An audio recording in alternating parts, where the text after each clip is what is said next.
अस्सलामुअलैकुम नाजरीन, क्रिकेट की ताज़ा तरीन अपडेट हासिल करने के लिए मेरे चैनल को सब्सक्राइब कर लें। अगर भारत ने चैंपियन ट्रॉफी खेलने से इनकार किया तो 2026 में पाकिस्तान वर्ल्ड कप खेलने भारत नहीं जाएगा।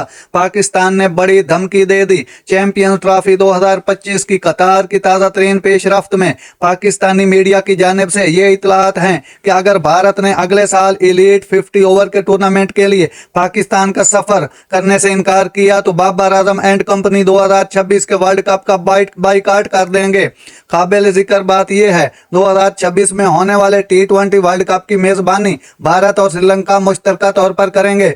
इस तरह पीसीबी की तरफ से टाइट फॉर टिट इकदाम में Geo world cup T20 super Urdu ने रिपोर्ट किया कि पाकिस्तान 2026 के बाइकाट की धमकी दे रहा है। नाजरीन, ऐसी बर वक्त खबरें सुनने के लिए मेरे चैनल को सब्सक्राइब कर लें। अल्लाह हाफिज।